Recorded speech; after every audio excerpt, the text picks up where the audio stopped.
Not dying is the first step of living forever, right? This is what Joe Biden said today at the RAADFest when he moderated. And it's actually a very good quote, I thought, to start the summary, because even if you do not want to live forever, I'm sure you want to live healthy, you want to live happy, and you don't want to die too soon, right? So, talking about the immune system, as we have been doing today, is a very good starting point. At the beginning, just before the conference started today, I said I wanted to look out for 3 topics, and they were tips on how to boost your immune system. Then what does sex have to do with your immune system, and what can you do to improve both? And glycans, are those the new biomarkers for health and maybe longevity? So unfortunately, I was not able to listen into the presentation about glycans because my internet just didn't work for that one, unfortunately. So I do have quite a bit of information though for the other 2 topics. So I think you'll be happy enough. So let's start. What are tips to boost your immune system? As I had mentioned already before, and you might have seen it already, we published a special issue of the Jeunessima Magazine in April all about strengthening your immune system. And we had plenty of experts, researchers from all over the world who contributed with their thoughts, ideas, and research. So I, of course, suggest that you have a look at that as well. What I am sharing now with you, some of that we have in there, but some of that is extra that you don't find in the magazine. So, it's like a little add-on. So, Dave Asprey, very well-known biohacker, the granddad of biohacking, basically had a few ideas that, as I said, that was not in the magazine. So, for instance, he was talking about ozone therapy. And ozone therapy lowers your inflammation. It increases your glutathione. So that's kind of what's often called the master antioxidant. So it's a very strong antioxidant that your body produces itself. And when you actually have ozone therapy, you can bump that up a good bit. And it also can help you to manage and maybe even regrow some of your mitochondria. I'm still not sure how it's pronounced.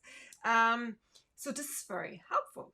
Ozone therapy. There are a lot of different modalities, including injection, blood infusion, for which you need to go to the doctor, etc. But did you know that there are even, I didn't know, ozone suppositories? Who knew? You can try it out, see what happens. He also recommended andrographis, and don't get confused, like when I, for instance, was typing it in on Twitter, it autocorrected to andrographics. Has, of course, nothing to do with graphics. Andrographis is a herb that seems to reduce the severity and duration of a cold by 20% each. So that's quite significant. Then another herb he mentioned was Stephania roots. And this seems to suppress chronic inflammation. So it's probably not something you want to take all the time, because you want your body to react to any viruses, bacteria, other things that are flying around. So, but if you're really suffering from chronic inflammation, maybe you want to look into Stephania roots. Also, just for you so that you're aware of this, if you have a viral infection, then your body actually needs some glucose in order to deal with it. This is not the case when we're talking about bacterial infections. So just make sure there's a difference. So, for instance, if you have a bacterial infection, then fasting might be a good way to deal with it, because that produces ketones, which then help to deal with those bacteria. Another way to strengthen your immune system is by using melatonin. Okay, yes, we have all heard about melatonin. It's good for sleeping, and yes, it is. But he actually suggested what I would call mega dosing, because he suggested 20 to 30 milligram of melatonin. You might want to go to sleep afterwards because you're probably not functioning the best, but it seems to be a good anti-inflammatory. Try it out. And another way that is probably that helps you maybe in a little bit longer is if you activate your own stem cells. So we have heard a lot of talk over the last, I don't know how many years, about stem cells and how good they are, and it's so difficult to get them, and they're not allowed, and then some people, doctors, rather use exosomes because they are allowed, and getting stem cell treatments is very expensive. So it's kind of like basically that big spiel all around. Yes, stem cells are amazing, and if you can get them, good. But not everybody can. So it was really quite interesting today to hear about a patch that basically elevates copper peptide and in your body, and that helps to stimulate your own internal stem cell production. So that all you have is like a patch that you put anywhere in the body. It doesn't really matter actually, because it's systemic. So that means it addresses the whole body, and it happens in the whole body. So, but it has seemingly been shown to reduce inflammation, to heal wounds incredibly quickly, seems to give more energy. It seems to rejuvenate people. It seems to help with sleep. So this is something that I am very, very curious about to test, because this sounds pretty exciting. And in comparison to getting a stem cell treatment, it's so easy. And you're also, in some way, you're not limiting your own body. You help your body to be better, but with its own healing natural abilities. So I love that. So I hope these were some tips about how to boost your immune system. Of course, I mean, there's so many more. So just look into our special issue, or just ask me. I mean, I'm sharing a lot on Facebook. A lot of the ageless lifestyle tips I am sharing also help you to boost your immune system. Well, let's come to topic number 2. Let's talk about sexual health. And what does it have to do with the immune system? You might be wondering. So, sex is not just for reproduction, as we know. It is supposed to be really, really kind of a joy. And when we're aging, though, it is becoming, in most cases, less often. And it is also becoming more problematic for men and women. So at RAADFest today, there was an amazing panel of speakers. So there was Dave Asprey from the biohacking perspective. Then there was Amy Killen, Dr. Amy Killen, who shared also some very amazing, she's a doctor. So she shared some amazing tips that I will share with you in a moment. And then there was Dr. Hertog, who is very well known for working on hormones and understanding hormones and really diving deep into it to balance your hormones very well. He says, for instance, that if you're aging prematurely, then you're actually neglecting yourself and your health in a way. And he believes that you should basically keep your hormone levels that you had at 25, because as it was probably the case for you, it was a time when you had a lot of energy, when you felt amazing, when things were so easy. So it does make sense.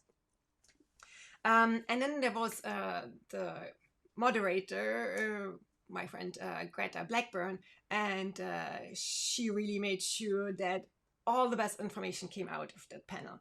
So, okay, what were some of, oh no, before we come to the tips, what are the benefits of having regular sex?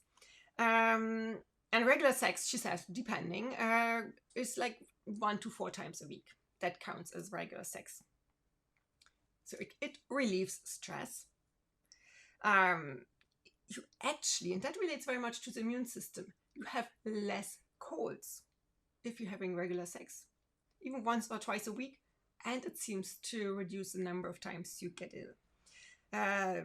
Your telomeres seem to be longer. Hey, very good for anti-aging. Keep going. Less pain, your sleep gets better, your blood pressure goes down, potential depression goes down. All amazing things that help you to enjoy your life, enjoy sex, enjoy life, live healthier, and maybe longer. So, what are some of the tips? I'm not going into like too many of them, like for instance, about balancing hormones. Just about that topic, I could probably, if I could, talk about like a few hours about that, because it is very complex. It's very individual. There are some general guidelines, but I think this is something that it is best to really go to a very, very good doctor and find out what's best for you. Somebody ideally who is involved in anti-aging and prevention, because they're likely to understand the topic much better.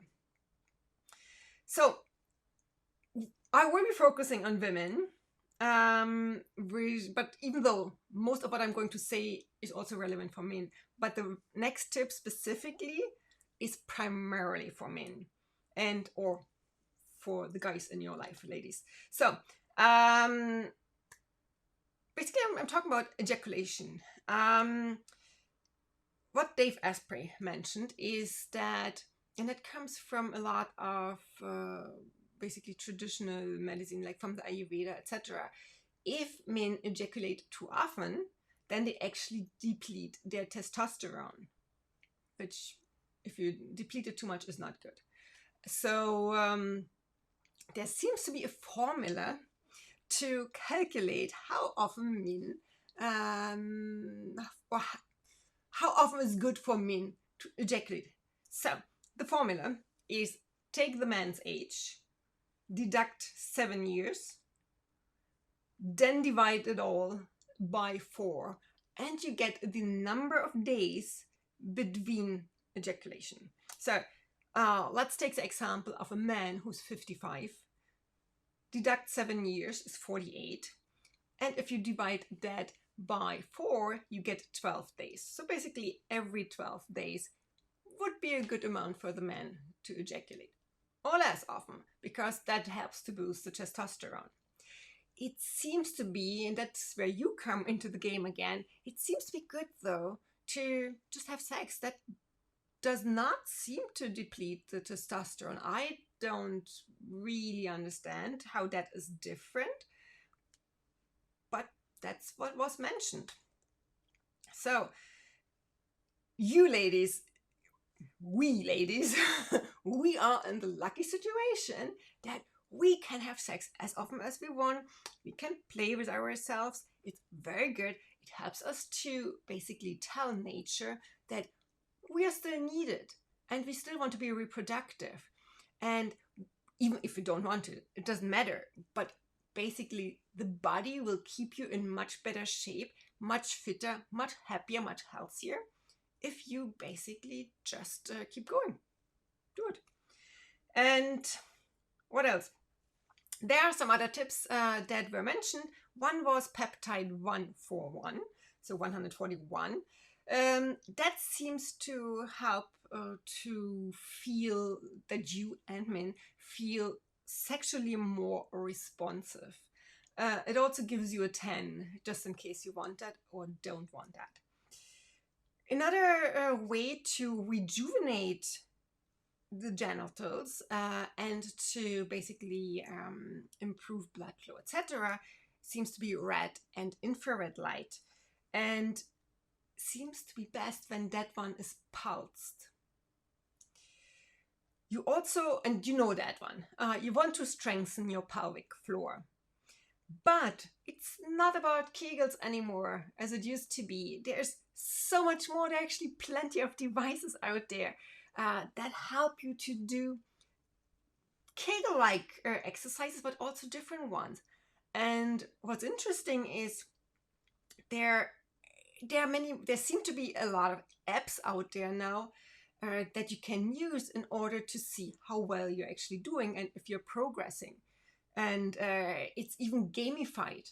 It's like you can seemingly even test how strong an orgasm you have, and if that's getting better with having a better pelvic floor, for example.